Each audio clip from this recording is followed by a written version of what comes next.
Kita sudah menjelaskan sampai definisi ya.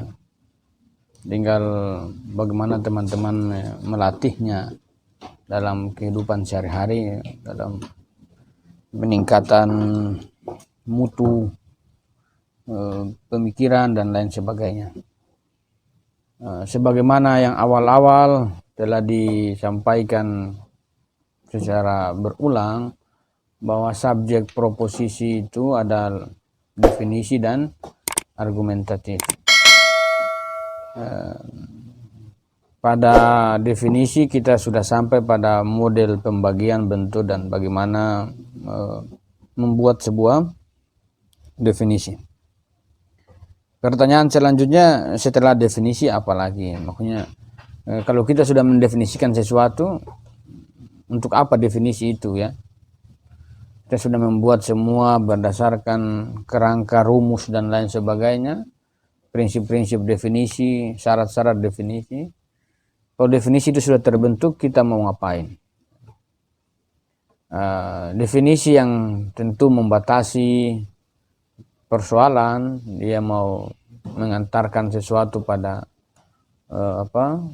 maklum ya, pada sesuatu yang belum kita ketahui menjadi kita ketahui. Dan untuk mendapatkan pengetahuan baru, di manakah pengetahuan baru itu ditemukan? Nah, itu pada tasdiki ya, tasdiki. Jadi kalau kita mengatakan proses berpikir itu dari tidak tahu menjadi tahu, di mana proses pengetahuan baru itu tercipta? Di mana pengetahuan baru itu kita temukan?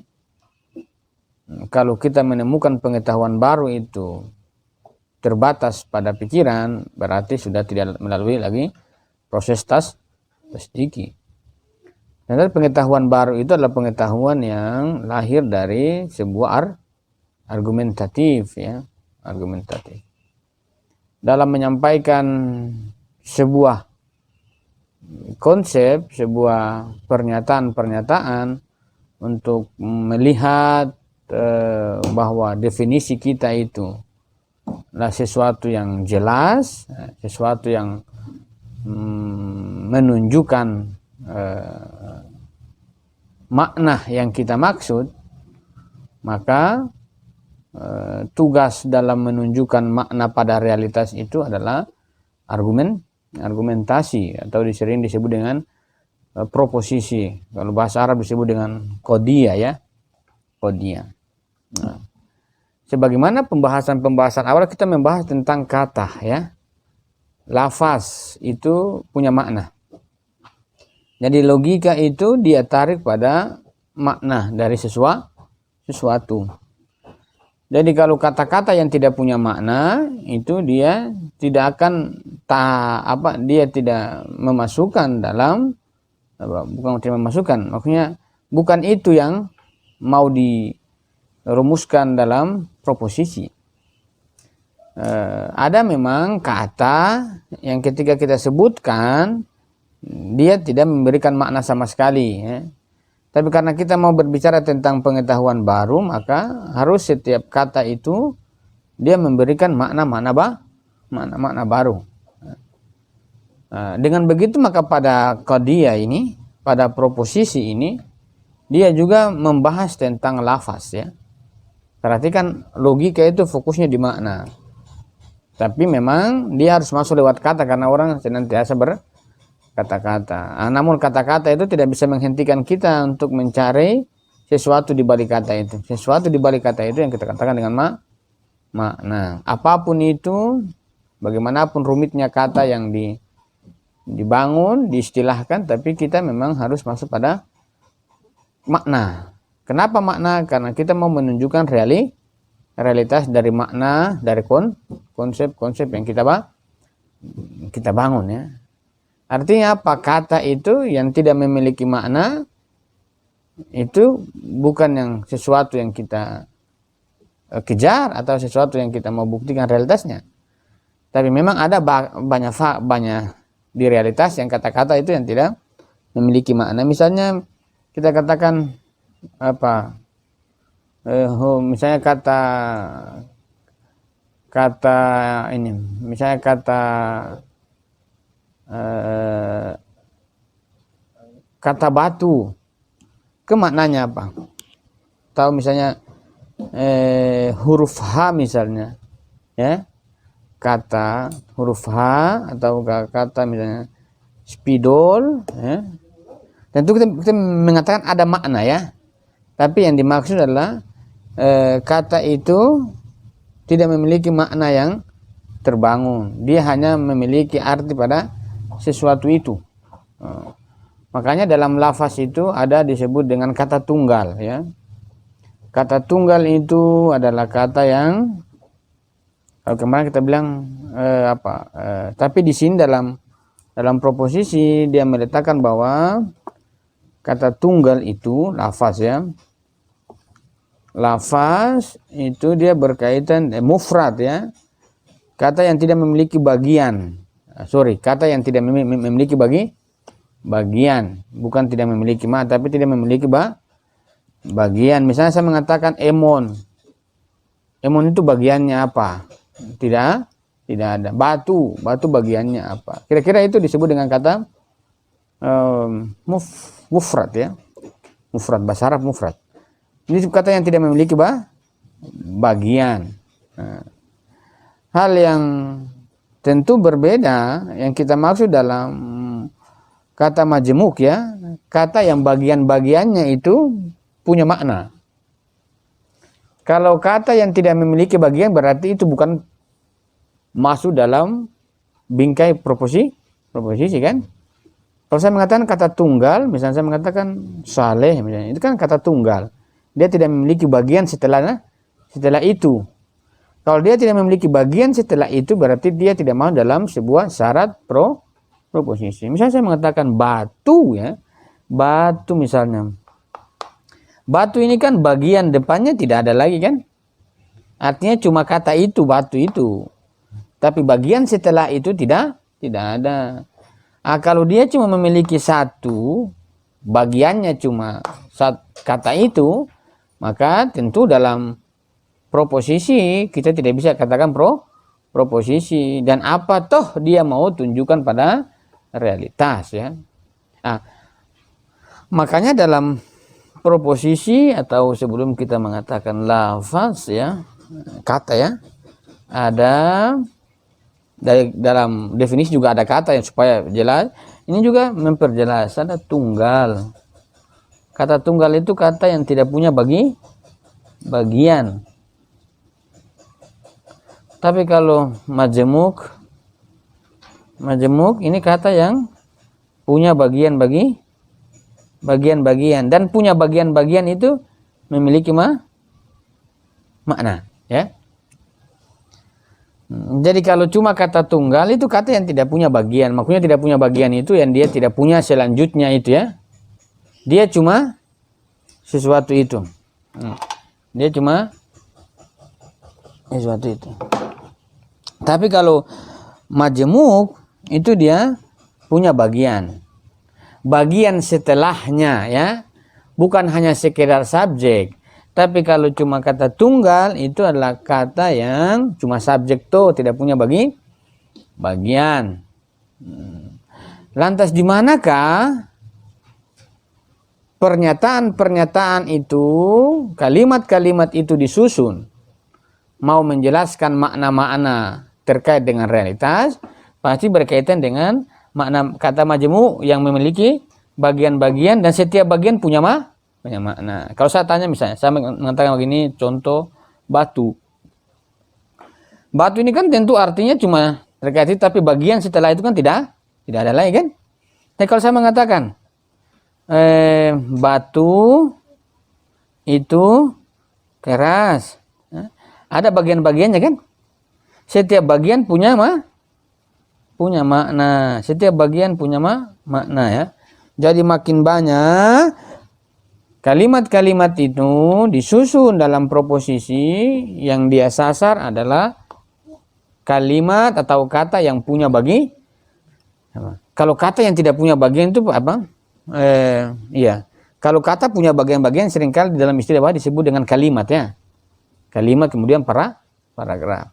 Tapi kalau cuma kata toh itu kan tidak punya bagian. Jadi kalau kata dengan kata lain bersambung disebut dengan kalimat, sudah kan?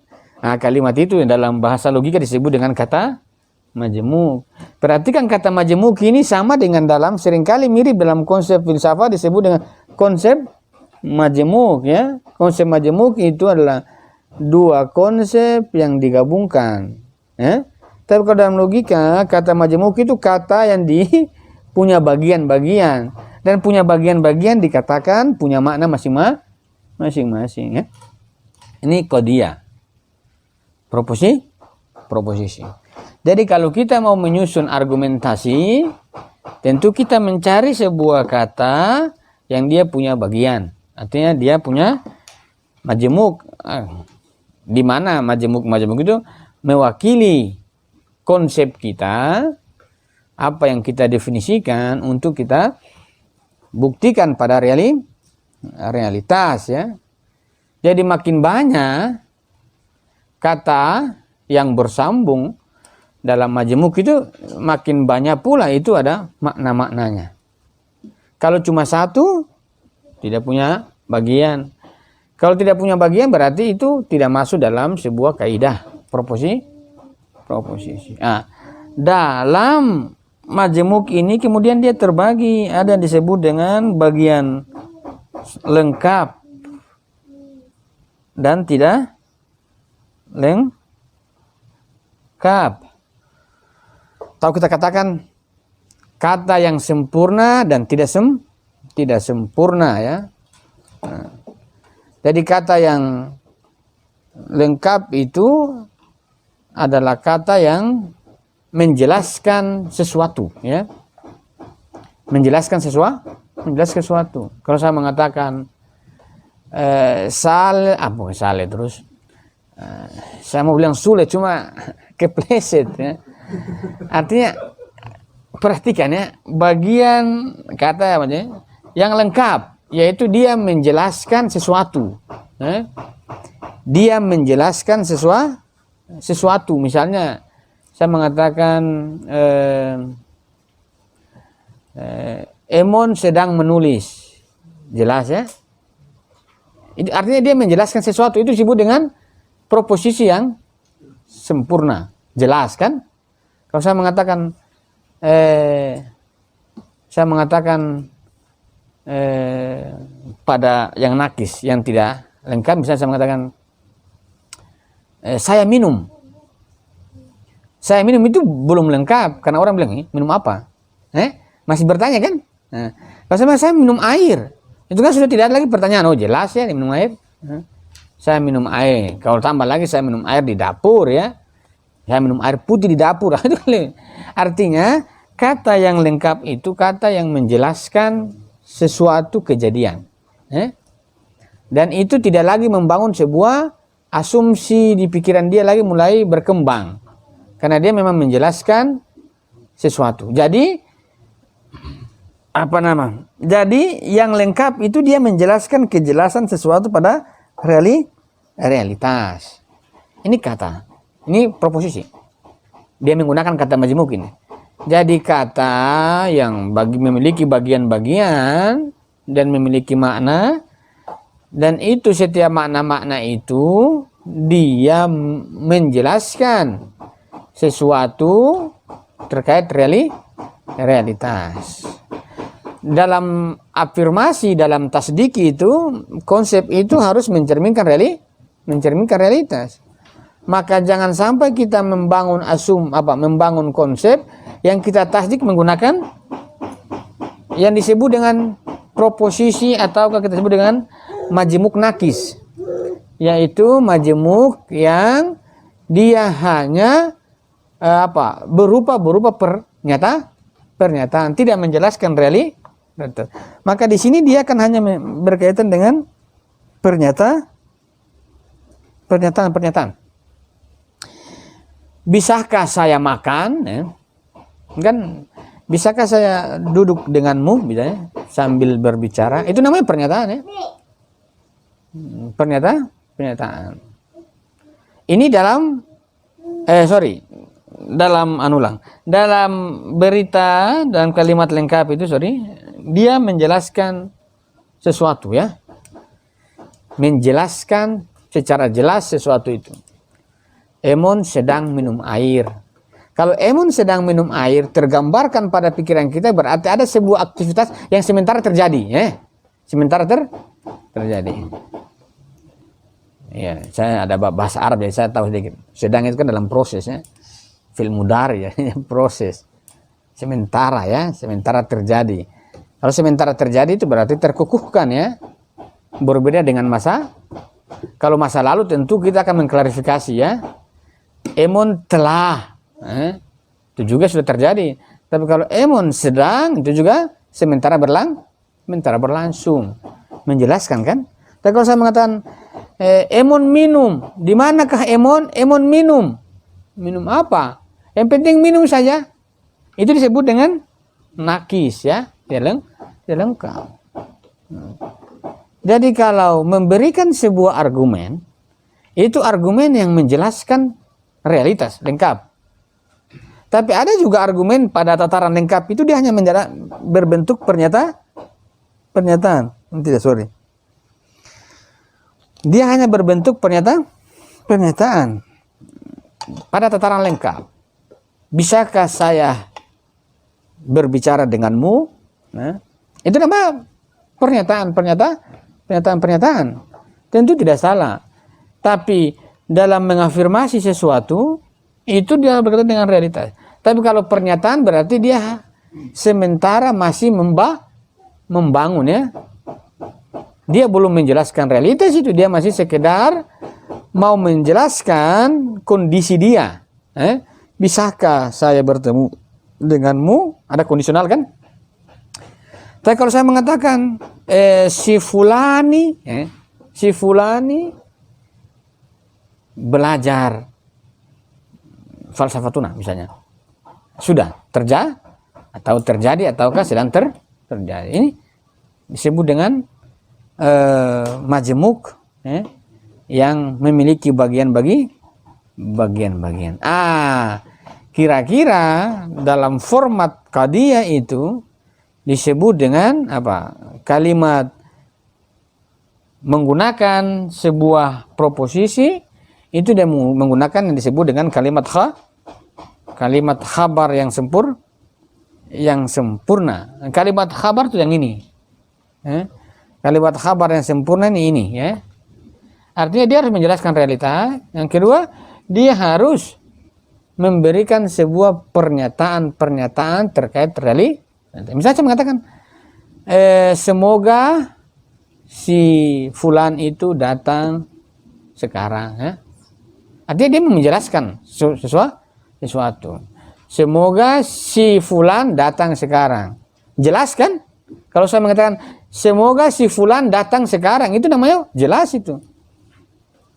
Semoga Sule datang sekarang, itu kan perjelas itu. Pikiran kita jelas ya. Kalau saya mengatakan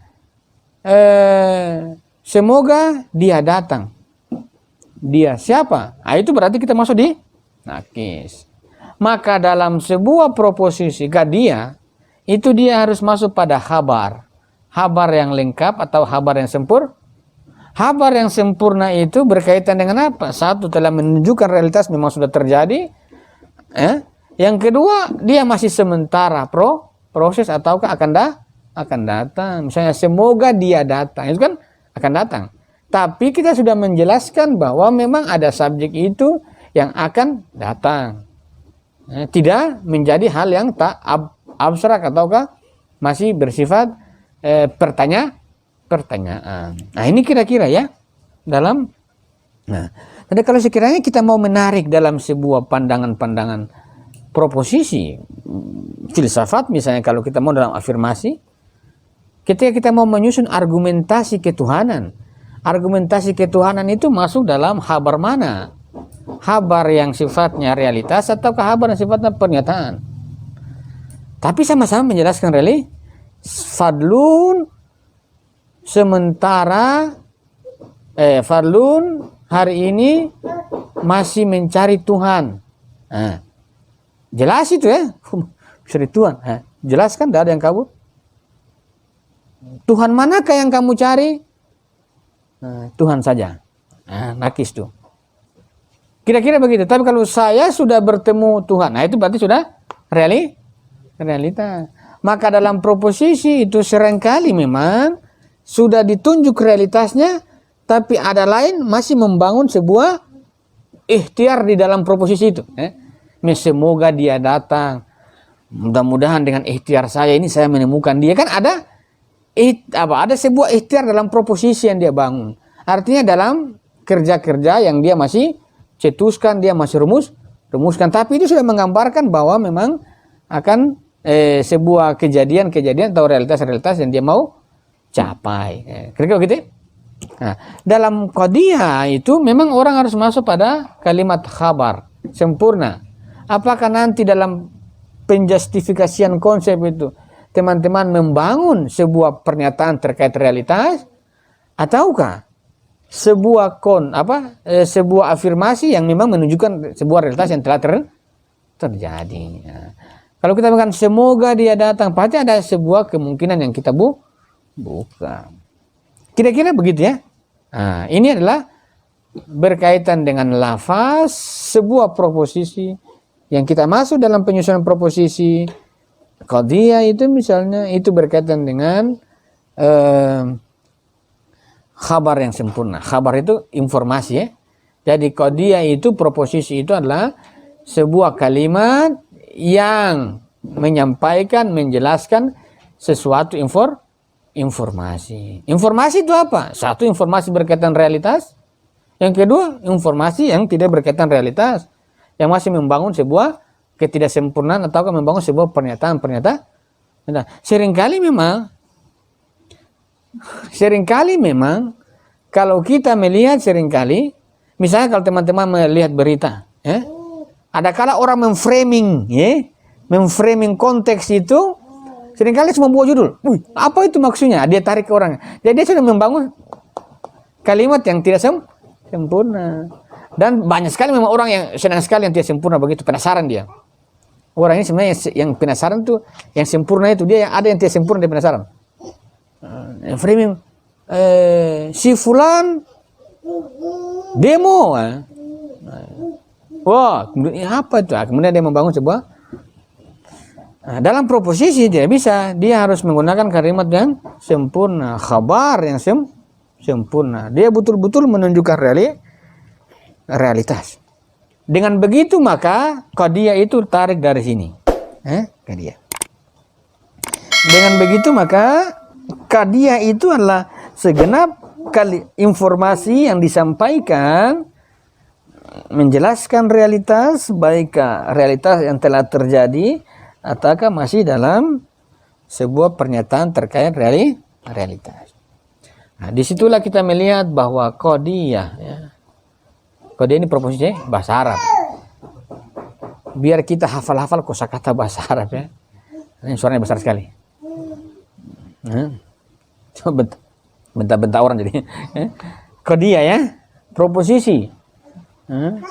Proposisi. Proposisi itu ada disebut dengan proposisi apa? Proposisi hamliyah. Qadiyah hamliyah. Ada proposisi yang disebut dengan syartiyah ya. Dua proposisi ini yang kemudian kita akan masuk panjang lebar. Perhatikan proposisi ini dia lahir dari apa?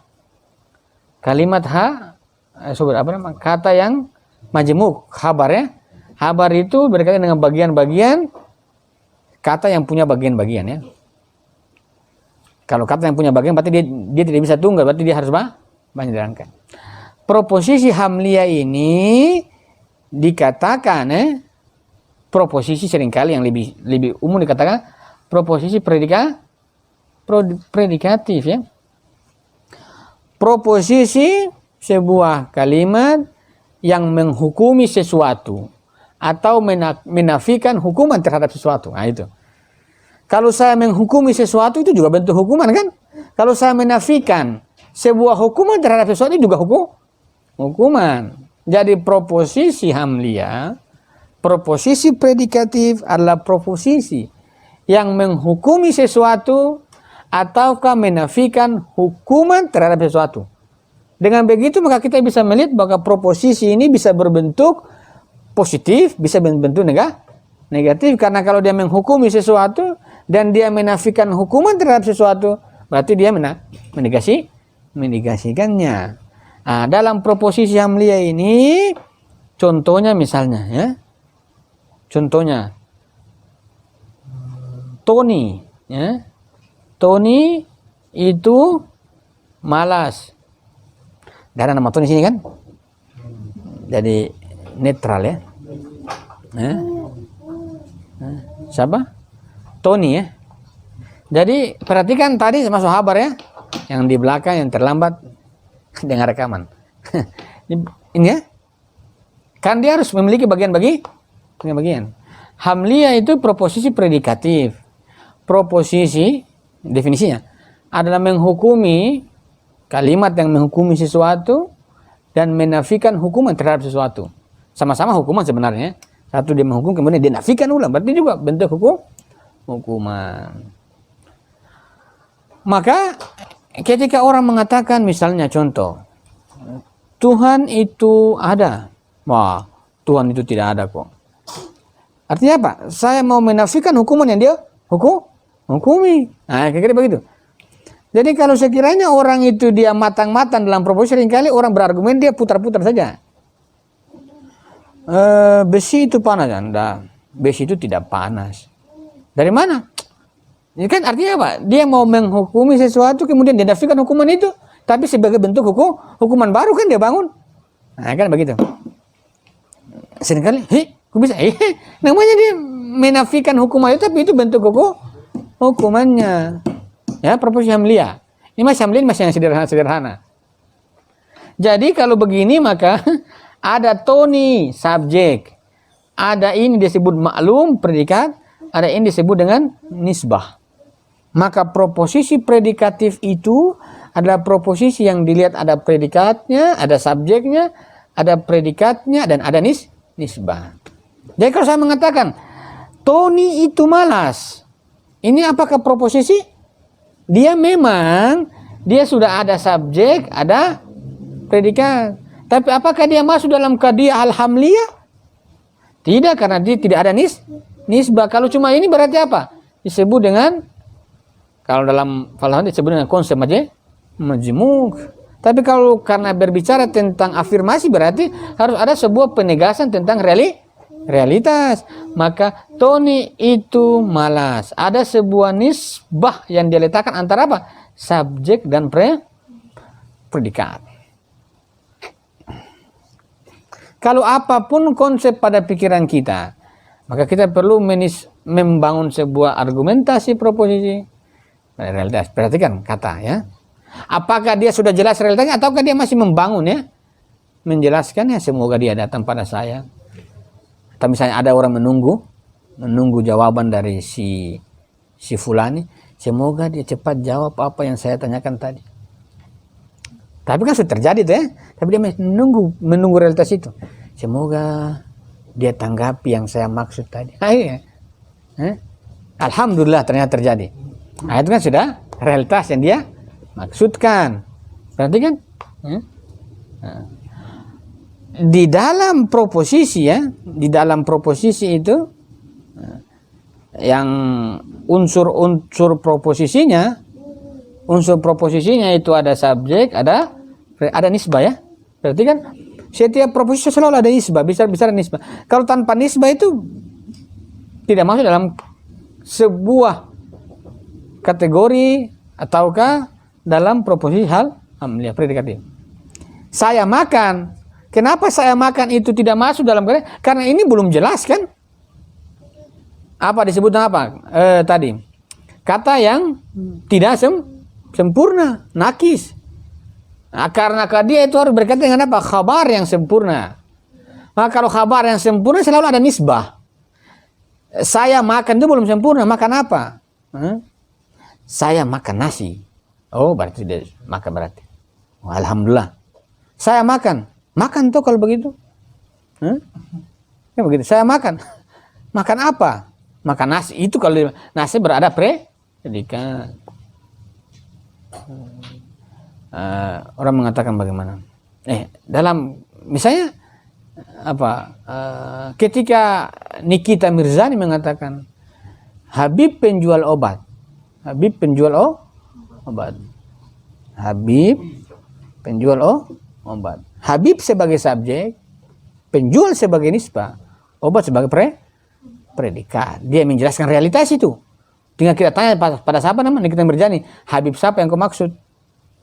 Kan? Habib penjual obat. Proposisi dia itu menjelaskan realitas kan? Habib siapa yang kau maksud? Bang sekali Habib itu.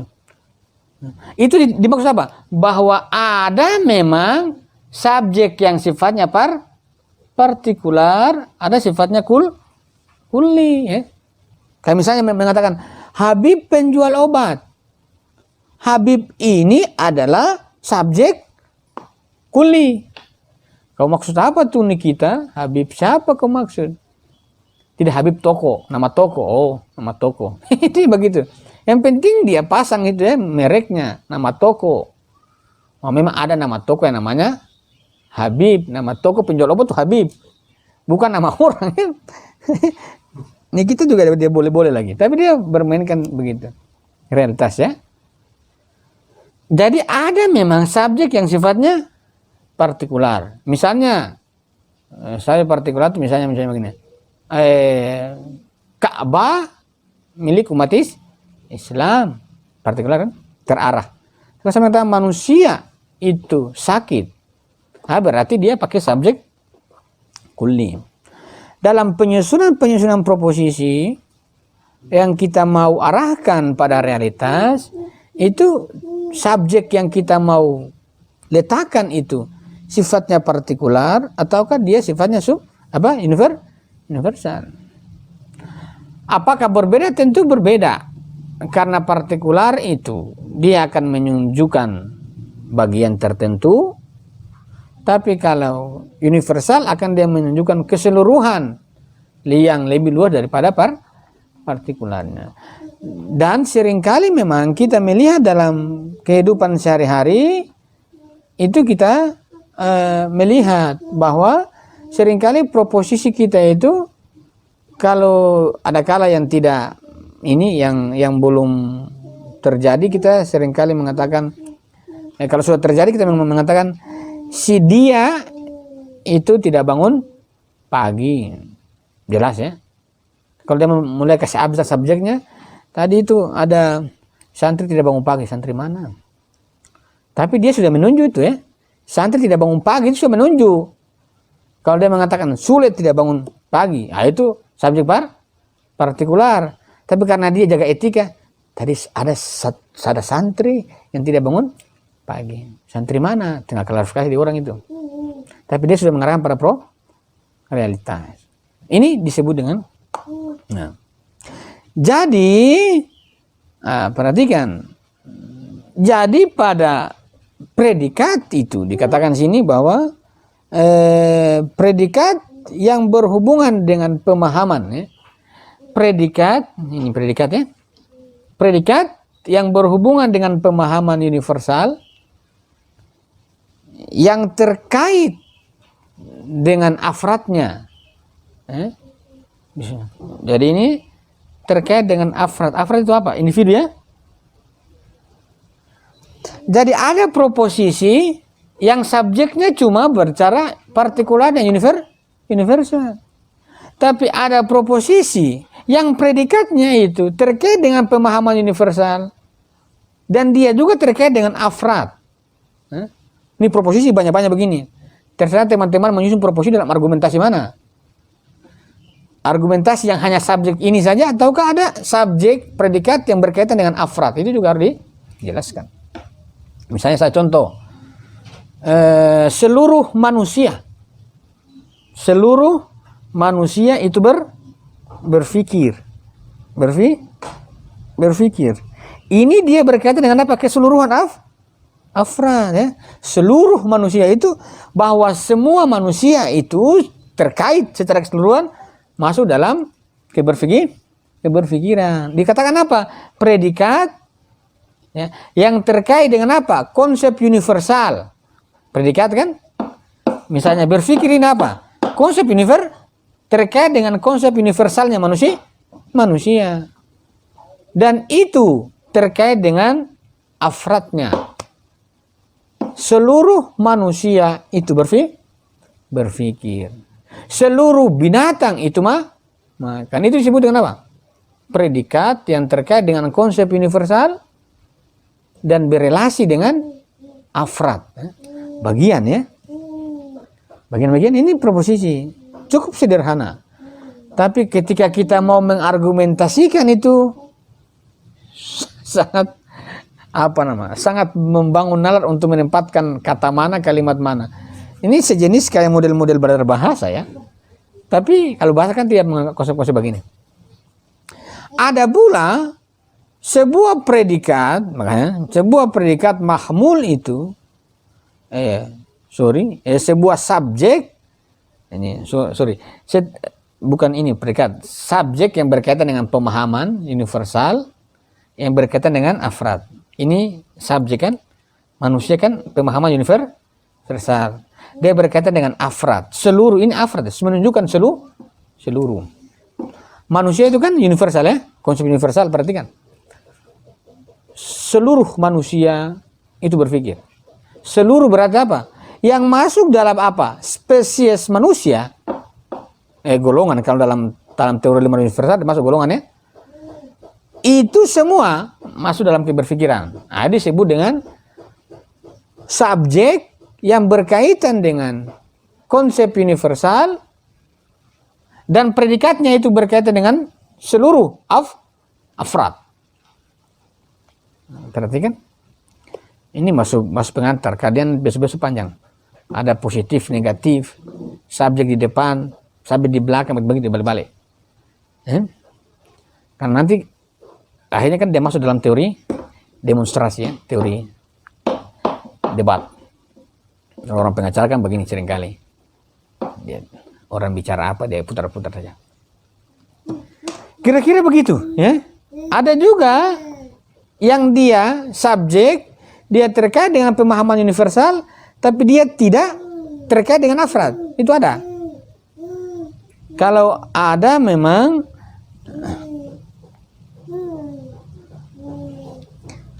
dikatakan misalnya manusia adalah penyair. Contoh. Anak kecil itu kalau kita kasih satu dia mau satu, tidak berhenti. Kalau orang dewasa satu stop. Satu tambah satu lagi. Sampai kita juga naik darah ya. Satu, nah tuh satu lagi. Nah kasih dua dia tambah lagi. Antara dia bermain dan kerjain orang itu dekat ya. Dekat. Kan anak kecil kan tidak kerjain orang. Cuma ada mirip-mirip begitu. Jadi ada subjek yang berkaitan dengan konsep universal pada predikatnya tidak terkait dengan afrad. Misalnya manusia itu penyair, itu kan tidak terkait dengan afrad. Manusia itu penyair. Lantas dari dua proposisi ini model terkait dengan afrad, di manakah penunjukan afrad itu? Pada kata keseluruhan. Keseluruhan ini yang disebut dengan apa? Kam proposisi. Perhatikan. Kam proposisi. Sedangkan manusia yang kuli dan partikularnya itu disebut dengan apa? Mana? Kam disebut dengan yang partikular dan universal itu disebut dengan proposisi. Sifat dari universal dan partikular. Misalnya, kalau saya mengatakan begini, manusia ini universal apa tidak? Universal, tapi dalam proposisi dikatakan universal ini bukan ini.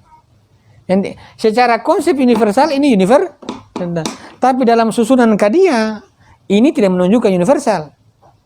Kalaupun kita mengatakan bahwa ini subjek universal kan, tapi dalam proposisi dia harus mendapatkan apa?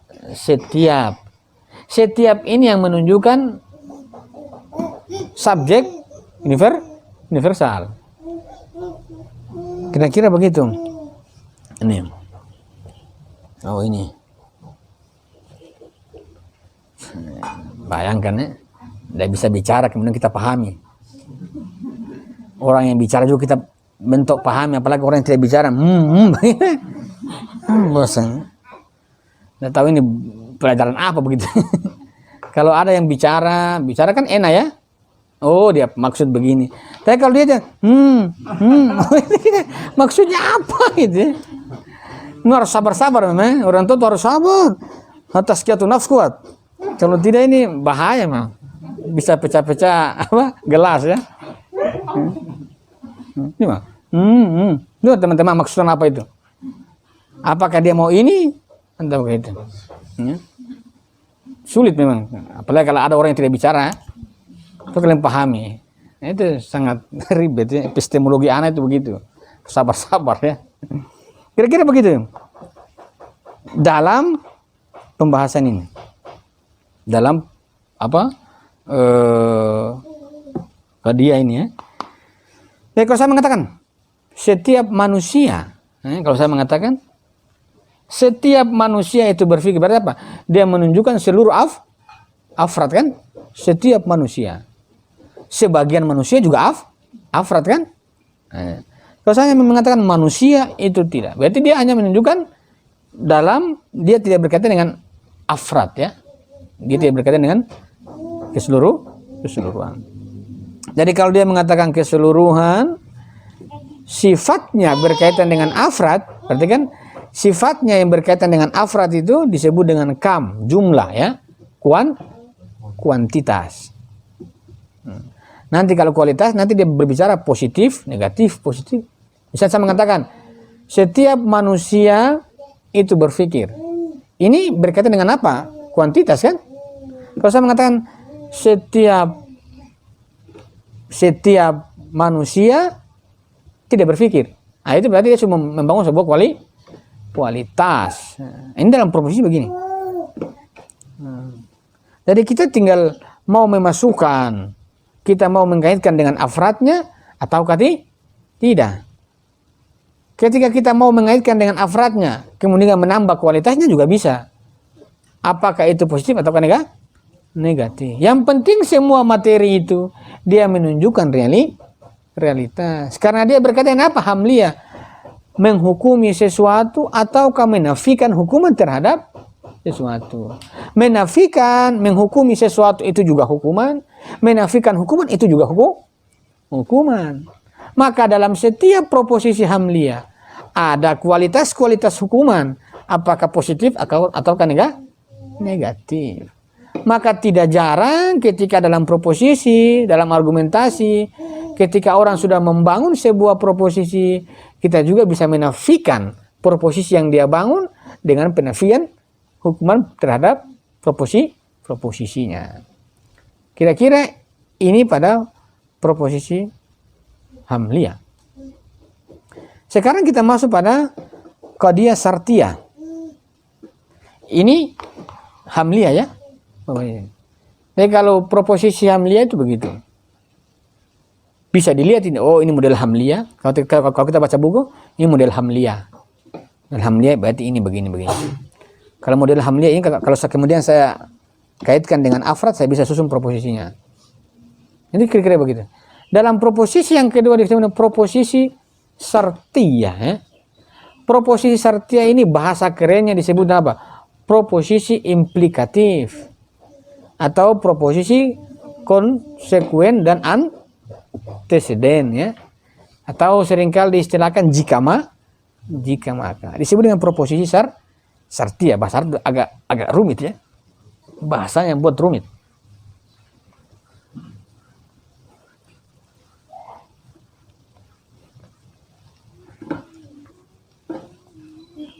Itu kan, minta lagi kan? Nah. Semua itu diambil. Proposisi syartiyah. Nah.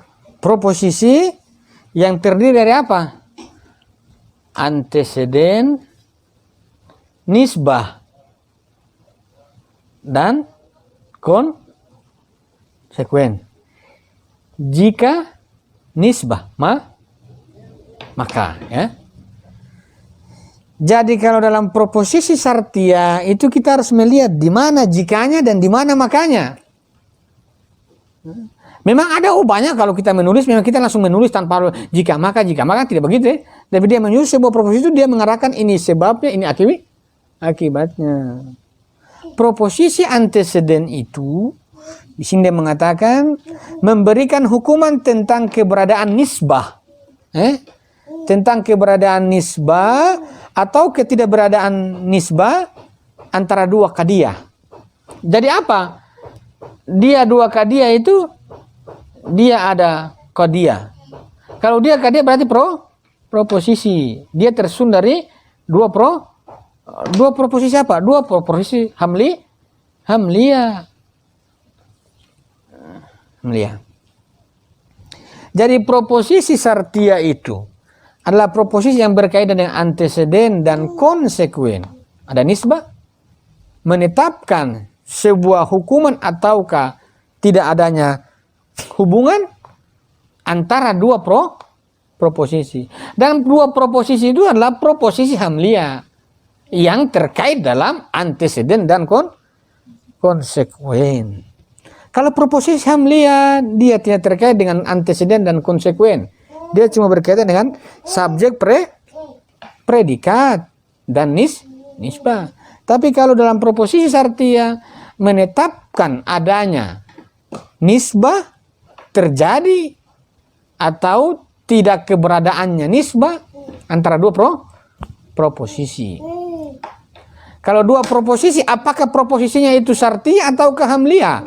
Pasti karena susunannya hamliyah. Dia berkaitan dengan dua proposisi yang dinisbahkan, maka berkaitan dengan anteseden dan konsekuen, maka dua proposisi itu adalah modelnya hamliyah. Saya contoh misalnya anteseden berarti kan jika musim panas